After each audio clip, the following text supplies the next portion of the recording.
C'est possible de faire du marketing d'influence et d'être rentable. Non, je ne parle pas de vue, de notoriété ou de branding, mais bien de rentabilité. Je parle de conversion, d'un retour sur investissement concret en marketing d'influence. Il n'y a pas de formule magique pour y arriver, mais bien des stratégies concrètes. Certaines sont d'ailleurs employées par ces marques que vous connaissez bien, NordVPN, HelloFresh, Oli, Emma et bien d'autres. Dans cette vidéo, je vais vous montrer comment vous pouvez vous aussi faire en sorte que le marketing d'influence soit rentable pour votre marque. Je suis Antoine Moreau et j'ai fondé Rookie Agency, une agence spécialisée dans le marketing d'influence ROIiste. C'est-à-dire qu'on ne fait pas de campagne d'influence pour de la visibilité. Notre seul et unique but, c'est de générer des conversions pour nos clients et que le marketing d'influence soit un levier rentable. Ce que je vais vous dévoiler dans cette vidéo, c'est ce qu'on utilise en interne justement. Le marketing d'influence n'est pas une science exacte. Vous pouvez vous appuyer sur l'expérience de personnes qui ont fait des campagnes, mais il n'y a pas de formule mathématique pour être rentable. Ce que vous pouvez faire, c'est mettre toutes les chances de votre côté, notamment en appliquant les conseils de cette vidéo. Mais surtout,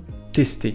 Ça peut paraître bateau, mais vous n'avez pas idée de la différence que ça peut faire. Même si vous avez déjà des certitudes, testez des choses. Testez un nouveau réseau social, une nouvelle niche, un nouveau type de contenu, un nouvel angle pour le brief, une nouvelle promotion. Même si ça vous paraît pas naturel et pas intuitif. Tout peut se tester, tant qu'on prend le temps d'analyser le résultat de ces tests. Au fur et à mesure des tests, vous allez développer un certain instinct et certaines convictions, mais continuez de remettre en question vos propres certitudes. Ce conseil peut être un peu flou, je vous l'accorde. Donc je vais vous l'illustrer avec une anecdote concernant l'un de nos clients, MyHeritage. Il y a environ 2 ans, MyHeritage faisait des collaborations essentiellement dans les niches True Crime et Histoire sur YouTube. Pourquoi ? Parce que c'était les seuls qui donnaient des résultats satisfaisants pour eux. Puis à un moment, ils ont changé quelque chose dans le brief. Les créateurs devaient utiliser l'outil de MyHeritage, qui permet de créer son arbre généalogique. Ils devaient mettre en avant des découvertes qu'ils avaient pu faire. Les découvertes en question pouvaient être des membres de leur famille qu'ils ne connaissaient pas, l'année jusqu'à laquelle ils sont remontés, des noms de famille qui peuvent être marrants. Tout était bon. L'idée, c'était de montrer à la communauté que le créateur mettait en avant un service qu'il avait vraiment utilisé et que les spectateurs y voient une recommandation authentique. D'un coup, le ROI des collaborations a explosé et toutes les niches ont commencé à fonctionner pour MyHeritage. Ils ont donc mis plus de budget, ont travaillé avec plus de créateurs de contenu et des plus gros créateurs de contenu. Et le marketing d'influence est devenu l'un de leurs plus gros leviers, si ce n'est le plus gros. Et tout ça grâce à un test. Autre test qu'ils ont effectué il y a 2 ans, c'est de faire passer leur offre de 14 jours d'essai plus 50% de réduction à l'abonnement annuel à juste 14 jours d'essai gratuit. Le taux de conversion est resté sensiblement le même, mais le CA généré par le marketing d'influence était d'un coup multiplié par 2. Ils ont donc tout naturellement gardé ce call to action qui était plus intéressant financièrement et plus facile à mettre en avant parce que plus clair. Et ils ont effectué un dernier test avec Rookie Agency en 2025. Mais ça, il faudra m'envoyer un message sur LinkedIn ou réserver un call avec moi pour en savoir plus. La deuxième mentalité importante à avoir, c'est ce que j'ai appelé la mentalité VC. Pour ceux qui ne connaîtraient pas les VC, aussi appelés venture capitalistes, ce sont des investisseurs qui mettent de l'argent dans des sociétés jeunes mais prometteuses en échange d'une partie de la société en question. Leur but, c'est de miser sur les futurs Amazon, Apple, Google et de revendre les parts pour ensuite faire un gros bénéfice. Le problème, c'est que quand on investit dans des boîtes jeunes, on prend plus de risques. Comme on dit, high risk, high reward. Ce qui fait que sur 100 entreprises dans lesquelles le VC investit, 99 vont se cracher et valoir 0. Par contre, celle sur les 100 qui réussit, elle va faire un multiple de fois 1000 et couvrir toutes les pertes générées par les 99 autres sociétés et même générer des bénéfices pour le VC. En marketing d'influence, c'est pareil. On sait que toutes les collaborations ne seront pas rentables. Notre but sera de tester avec un volume suffisamment grand de créateurs pour identifier ceux qui apportent un ROI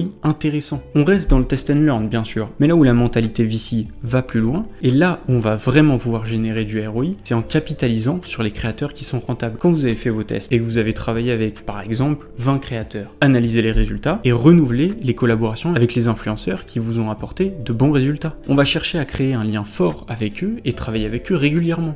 Pour ce qui est de la cadence de renouvellement, tout dépend de la typologie de votre produit. Mais souvent, je recommande 3 mois d'écart entre 2 collaborations avec le même influenceur. L'idée en espaçant les collaborations, c'est d'éviter de saturer la communauté du même message publicitaire et de faire en sorte de ne pas l'épuiser. Pourquoi ?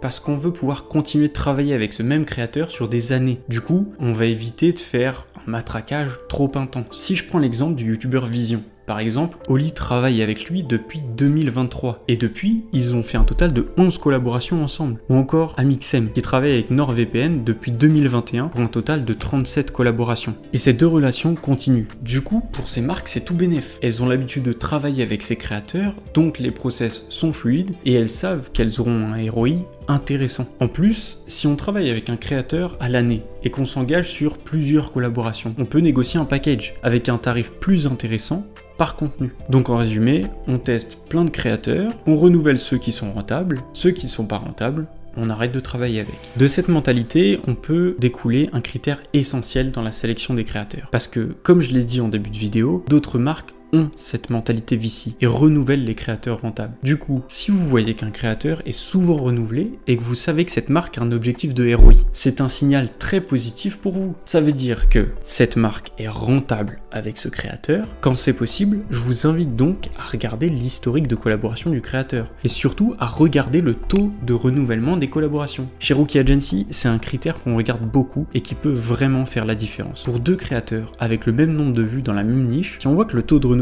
est très bon, on est capable d'augmenter le budget si nécessaire. Si on prend un exemple avec deux youtubeurs qui ne sont pas dans la même niche, prenons d'abord le youtubeur SciPlay. On a la liste suivante de collaborations effectuées avec des marques. Vu les renouvellements, et en sachant que certaines de ces marques ont cet objectif de rentabilité, on a envie de travailler avec lui. Si on prend Solal, on voit qu'il n'y a presque aucun renouvellement. Donc, si on veut tester avec lui, on sera plus prudent sur le budget. Pour ce qui est du budget, c'est d'ailleurs une composante essentielle pour avoir un marketing d'influence rentable. Mesurez votre budget. Soyez conscient que certains créateurs seront peut-être juste trop chers pour vous et que vous ne pourrez jamais travailler avec. Il faut juste l'accepter parce que plein d'autres seront ravis de travailler avec vous. Quand on vous annonce un tarif qui peut paraître exorbitant par rapport au nombre de vues, ne faites pas en fonction du tarif qui vous est donné, mais en fonction du budget que vous seriez prêt à dépenser pour ce créateur. C'est justement cette approche rationnelle qui vous permettra d'atteindre cette rentabilité et vos objectifs. Plus vous mettez de budget dans une collaboration, plus le créateur devra générer des clics et surtout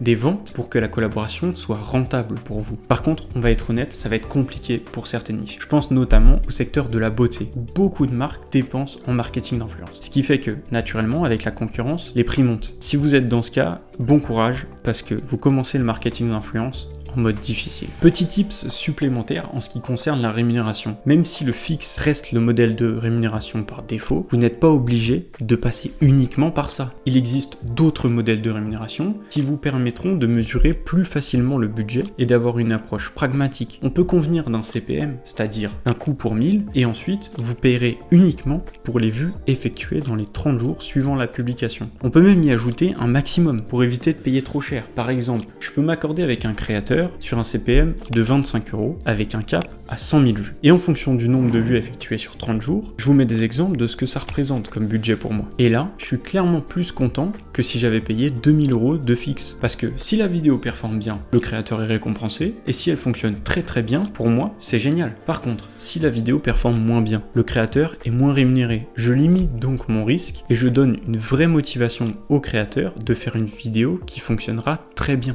Tant qu'on est sur les chiffres, passons maintenant au tracking. À première vue, oui, le tracking ne permet pas d'avoir une meilleure rentabilité. Et pourtant, c'est essentiel dans votre approche du marketing d'influence. Il est difficile de traquer toutes les ventes en marketing d'influence. C'est un fait. Certains spectateurs vont entendre parler du produit par un certain créateur et acheter sans utiliser le code promo ni cliquer sur le lien. Sauf que le problème, c'est que cette vente ne sera pas attribuée au marketing d'influence et sera peut-être revendiquée par Facebook Ads ou Google Ads. C'est pour cette raison qu'il est essentiel pour vous de traquer au maximum, car cela peut faire passer certaines collaborations de pas rentables sur le papier à rentables. Petit tips, quand vous faites des sponsors sur des réseaux qui peuvent être regardés sur des télés comme YouTube ou Twitch, ajoutez un QR code si possible à un moment dans la collaboration. Sinon, les gens iront juste sur leur téléphone et passeront par une recherche Google. Le QR code vous permettra justement de récupérer une partie de ce trafic. Sur certaines collaborations, nous on a vu 10% de clics en plus grâce au QR code. En tout cas, 10% de clics qu'on arrivait à traquer en plus.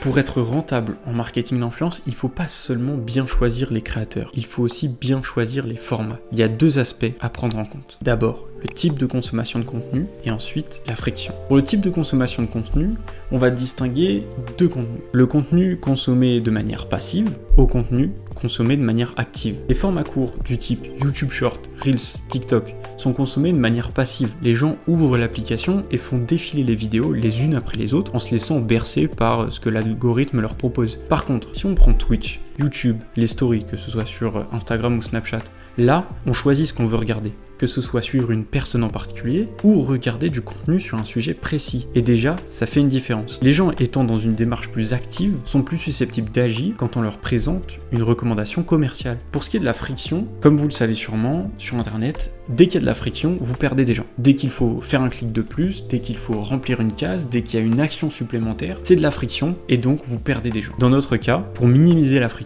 on veut avoir un lien cliquable à portée du spectateur, soit directement à l'écran en cliquant, soit en description. Pour ces deux raisons, on va avoir tendance à se tourner principalement vers YouTube, donc les vidéos longues sur YouTube, et Twitch, où on pourra cliquer sur un lien en description, ou dans le chat, les stories sur Instagram et sur Snap, où on pourra cliquer directement sur le lien à l'écran. Mais surtout, si vous voulez faire du marketing d'influence en étant rentable, je vous conseille de vous faire accompagner. Cela vous permettra de capitaliser sur l'expérience de personnes qui appliquent déjà ces stratégies et d'aller beaucoup plus vite dans votre développement. Qui d'autre que Rookie Agency, l'agence qui s'est spécialisée là-dedans. Si vous êtes intéressé pour travailler avec nous, je vous invite à cliquer sur le lien en description et réserver un appel de 30 minutes avec moi où on pourra discuter ensemble de marketing d'influence et de votre marque. Sur ce, à toutes!